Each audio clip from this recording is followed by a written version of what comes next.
ఇండియాలో మన డ్రైవింగ్ లైసెన్సెస్‌కి డీమెరిట్ పాయింట్ సిస్టమ్ అప్లై చేయబోతున్నారని మీలో ఎంతమందికి తెలుసు? అసలు ఈ డీమెరిట్ పాయింట్ సిస్టమ్ ఏంటి? అసలు దీనివల్ల మన లైసెన్స్ సస్పెండ్ అయ్యే ఛాన్సెస్ ఉంటాయా? అని మీకు క్వెషన్ రావచ్చు. ఖచ్చితంగా అవుతాయి. అసలా ఈ డీమెరిట్ పాయింట్ సిస్టమ్ అంటే ఏంటి? మనకి ఎప్పుడు పాయింట్స్ యాడ్ అవుతాయి? ఎప్పుడు పాయింట్స్ పోతాయి? మనం ఎంత డబ్బులు కట్టాలి? అసలు ఏ మిస్టేక్స్ చేస్తే పోతాయి అనేది ఈ వీడియోలో క్లియర్‌గా అయితే డిస్కస్ చేసుకుందాం. రీసెంట్‌గా మనకి న్యూస్‌లో గూడా వచ్చింది ఇలాంటి సిస్టమ్ ఇంప్లిమెంట్ చేస్తున్నారని. ఎందుకంటే మనకి లాస్ట్ ఫ్యూ ఇయర్స్‌లో రోడ్ కనెక్టివిటీ అనేది చాలా పెరిగిపోయింది. ఇలా బిల్డ్ చేయడం వల్ల చాలామంది స్పీడింగ్ చేసే ఛాన్సెస్ అయితే చాలా పెరిగిపోతుంది. దీనివల్ల రోడ్ యాక్సిడెంట్స్ వీటిల నుండి కాపాడడానికే మనకి ఇలాంటి సిస్టమ్ అయితే తీసుకొచ్చారు. దానివల్ల మన ప్రతి ఒక్క సిటిజన్‌కి ఒక రెస్పాన్సిబిలిటీ అయితే ఉంటుంది రోడ్డు మీద డ్రైవ్ చేసేటప్పుడు. ఇలాంటి డీమెరిట్ పాయింట్ సిస్టమే ఆస్ట్రేలియాలో కూడా ఉంది. సో, ఇక్కడ ఆ రూల్స్ ఎలా ఉన్నాయి? మనకి ఎన్ని పాయింట్స్ పోతున్నాయి? ఎన్ని డబ్బులు కడుతున్నాము దానివల్ల అనేది ఈ వీడియోలో చూద్దాము. సో, ఎందుకంటే మనకి ఇలాంటి సిస్టమే ఇండియాలో ఇంప్లిమెంట్ అవ్వబోతుంది గాబట్టి, ఇమ్మీడియేట్‌గా కాకపోయినా ఫ్యూచర్‌లో స్లోగా ఖచ్చితంగా అయితే ఇంప్లిమెంట్ చేస్తారు. ఇప్పుడైతే మెయిన్ వీడియోలకైతే వెళ్ళిపోదాం. మనం ఫస్టు ఈ పాయింట్స్ గురించి తెలుసుకునే ముందల మనకి ఆస్ట్రేలియాలో ఎన్ని టైప్స్ ఆఫ్ డ్రైవింగ్ లైసెన్సెస్ ఉన్నాయో తెలుసుకుందాం. ఫస్ట్ మనకేంటంటే లెర్నర్ లైసెన్స్ నుంచి స్టార్ట్ చేస్తాము.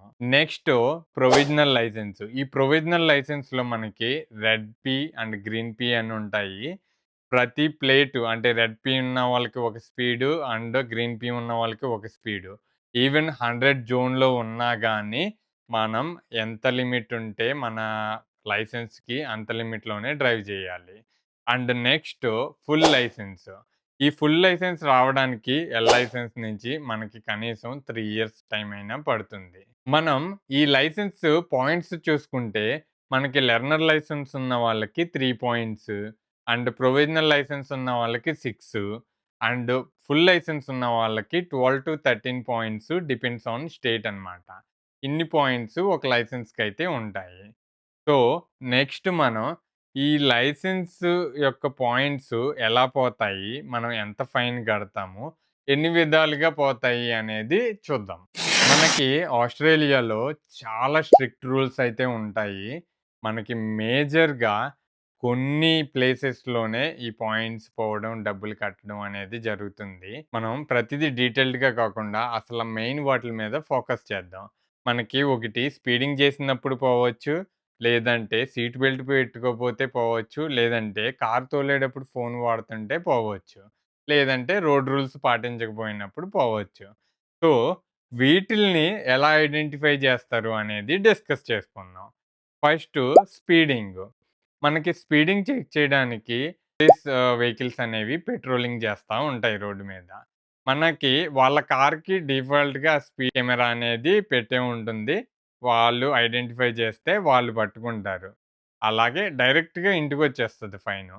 లేదంటే మనకి రోడ్స్ మీద కొన్ని ప్లేసెస్‌లో స్పీడ్ కెమెరాస్ ఫిక్స్ చేసేసి ఉంటారు. అదొకటి. ఇంకొకటి స్పీడ్ వ్యాన్స్ అనేవి ఉంటాయి. ఆ స్పీడ్ వ్యాన్స్ డిఫరెంట్ ప్లేసెస్‌లో పెట్టి అయితే మనకి ఫైన్స్ పంపడానికి ట్రై చేస్తారు. సో, ఇన్ని విధాలుగా స్పీడింగ్ అనేది ఫైన్స్ ఒస్తాయి. Seat belt, phone detection camera. So, ఇవి ఎలాగంటే ఇవి గూడా కొన్ని ప్లేసెస్‌లో అయితే ఫిక్స్ చేసేసి ఉన్నాయి ఆ కెమెరాస్. కొన్ని ప్లేసెస్‌లో అయితే వెహికల్‌ని అటు ఇటు మూవ్ చేస్తా ఉంటారనమాట. అవి ఏఐ టెక్నాలజీ యూజ్ చేస్తున్నాయి. వాటిల్ని యూజ్ చేసుకొని మనం సీట్ బెల్ట్ పెట్టుకున్నామా? పెట్టుకున్నా కరెక్ట్‌గా పెట్టుకున్నామా? అసలు ఫోన్ యూజ్ చేస్తున్నామా? అంటే ఈవెన్ ఫోన్ మన తొడ మీద పెట్టుకున్నా గానీ, చేత్తో పట్టుకున్నా ఇంకా అట్లా చేస్తే ఫైన్ అనేది ఖచ్చితంగా వస్తుంది. అండ్ మనకి పాయింట్స్ గూడా పోతాయన్నమాట. మనకి ఆ పాయింట్స్ పోవడం, ఎన్ని పాయింట్స్ పోతాయి, ఎంత డబ్బులు పడతాయి అనేది మనకి ఇంటికైతే లెటర్ అనేది వచ్చేస్తుంది. అండ్ ఒకటి మిస్ అయ్యా. రెడ్ లైట్ కెమెరాస్ గూడా ఉంటాయి. అవేంటంటే కొన్ని ప్లేసెస్‌లో ఫిక్స్ చేసేసుంటాయి. మనం ఎప్పుడైతే రెడ్ పడినప్పుడు క్రాస్ చేస్తామో, అప్పుడు మన ఫోటో కార్ ఫోటో అది తీసుకొని మనకైతే డైరెక్ట్‌గా బిల్లయితే ఇంటికొచ్చేస్తుంది. సో, ఇన్ని విధాలుగా అయితే మనకి ఆ బిల్లొచ్చే ఛాన్సెస్ అయితే ఉన్నాయి. ఒక్క ఎగ్జాంపుల్ ఏంటంటే రోడ్ రూల్స్‌లో నువ్వు నైట్ పూట హై బీమ్ యేసుకుంటా వెళ్తే నీకొక పాయింటో, 2 పాయింట్లో తీసేసి నీకొక 10,000 ఫైనెయ్యొచ్చు. అండ్ నువ్వు in case red light camera cross చేస్తే నీకు 3 పాయింట్స్ తీసేసి అరౌండ్ 20,000-30,000 30,000 రూపీస్ ఫైన్ గూడా వేస్తారనమాట. అండ్ ఇంకొకటి డబుల్ డీమెరిట్ పాయింట్స్ అని గూడా ఉంటాయి. మనకి లాంగ్ వీకెండ్ అంటే మనకి మండే హాలిడే వచ్చింది సమ్ రీజన్. సాటర్‌డే, సండే లేదంటే క్రిస్మస్ హాలిడేస్‌లో గూడా లాంగ్ వీక్ హాలిడేస్ ఉంటాయి కదా! ఆ టైంలో గూడా చాలామంది ట్రావెల్ చేస్తారు గాబట్టి, స్పీడింగ్ చేసే ఛాన్సెస్ ఎక్కువుంటాయి గాబట్టి, మనకి రెగ్యులర్‌గా 3 పాయింట్స్ కట్ అయ్యే కాడ 6 పాయింట్స్, 2 పాయింట్స్ కట్ అయ్యే కాడ 4, 6 కట్ అయ్యే కాడ 12 అలా డబుల్ డిమెరిట్ పాయింట్స్ అయితే ఉంటాయి. దానివల్ల ఇంకా జాగ్రత్తగా వెళ్తారనమాట హాలిడేస్‌లో. అండ్ మనకి దీని చుట్టూరే మనకి చాలా క్వెషన్స్ అయితే ఉంటాయి. ఇన్ కేస్ మా ఫ్రెండ్ ఏసుకెళ్ళాడు కారు. వాడు ఏదన్నా స్పీడింగ్ చేసి దొరికిపోయి అలా వస్తే ఏంటి సిట్యుయేషను అని. బట్ ఆ బిల్లు మట్టుకు నీకే వస్తది.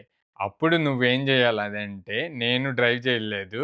So and so person drive చేశాడు. వాళ్ళ లైసెన్స్ డీటెయిల్స్ నువ్విస్తే ఆ టికెట్ అనేది వాళ్ళకెళ్ళుద్ది. వాళ్ళు పే చేయాలి. వాళ్ళ పాయింట్స్ పోతాయన్నమాట. అండ్ ఇంకోటి మనకి ఇన్ కేస్ మనమే చేసాం మిస్టేకు. మనకి ఇంటికి బిల్లొచ్చింది. ఒక 10,000 వచ్చింది.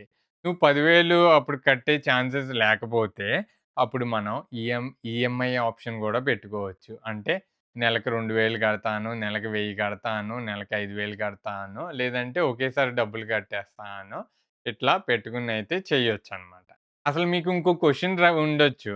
మనకి డబ్బులు ఫైనొస్తుంది. మనం ఆ డబ్బులు కట్టకపోతే అసలు మనల్ని ఏం జేస్తారు అని.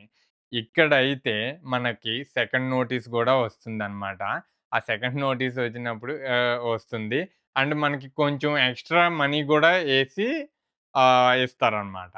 అప్పటికి కూడా కట్టకపోతే అది కోర్ట్ వరకు ఎళ్ళే ఛాన్స్ గూడా ఉంటుంది.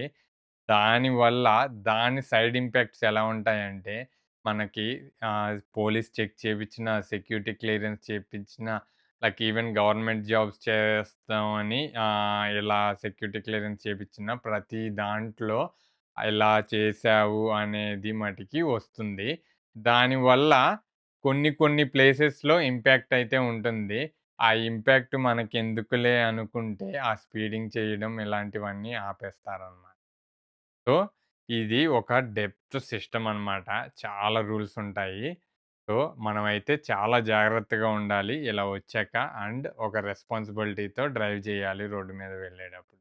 మీరు ఇంకా ఇలాంటి టాపిక్స్ తెలుసుకోవాలనుకుంటే లైక్, షేర్, సబ్స్క్రైబ్. అండ్ ఇంకా మీకేమన్నా క్వెషన్స్ ఉంటే కామెంట్ చేయండి. నేను ఖచ్చితంగా దాని మీద వీడియో అయితే చేస్తాను.